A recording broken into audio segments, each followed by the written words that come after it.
it's really kind of strange how things just kind of happen. They just pop up. And this kind of popped up, and I wanted to do a video because I think it's interesting and I think it's kind of cute. I was out there filming footage, getting it ready for the Praxis channel, and I was filming my tobacco plant, my tomato plants, and having a good time. And I walked around the corner of the house and I hear this pip. Yeah, I know, pip. And I looked down and there's this baby robin on the ground with its mouth open waiting for a worm. But I think what happened was one of the robins pushed the other one out of the nest. And because this one, no way did this thing try to fly. It's just not nearly old enough to give that a try. So I'm thinking what happened is the bigger one just decided he wanted all the worms and went and down this one tumbled. And as high as this nest is, it's about maybe, I don't know, 20 feet up. So yeah, it was not a good fall for this poor little thing. But he hopped around to the corner of the house. He didn't know what to do, so he's just hopping away, and the parents are trying to follow him and trying to get him back over towards the nest. Well, of course, baby robins can't get back in the nest. They can only get out of the nest. They're really good at getting out, but they really suck at getting back in. And normally what will happen is the parents will come over and feed them worms and try to keep them safe from predators and keep them alive until they're old enough to fly. Well, that's not going to happen in this neighborhood because we have 1 billion cats and they're always roaming the streets and the yards looking for baby birds. This is what they do.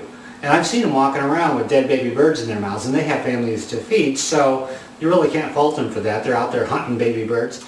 You know, I figured, well, I could either leave this one out here and let nature take its course, or I could just get involved, and so I got involved.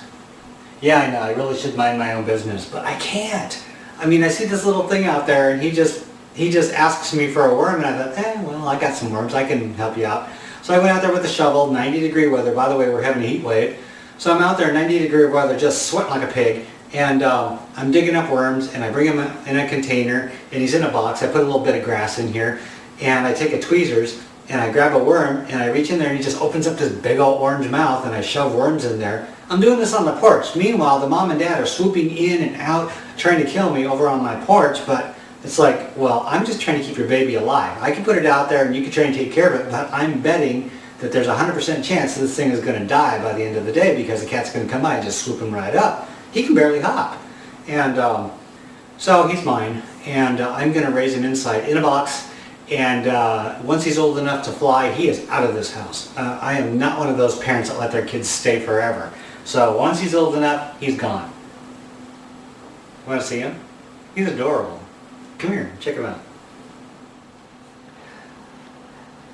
Now, he's not afraid of people. I don't think he's old enough to be afraid, but hip, hip. He opened his mouth a lot more earlier, but I already shoved 4 worms down his throat, so he's kind of full and happy right now. Yeah, he's not a happy camper, but hey, he's alive. Maybe I should have held on tighter when brother or sister tried to push you out of your home. You wouldn't be in this situation. Hey.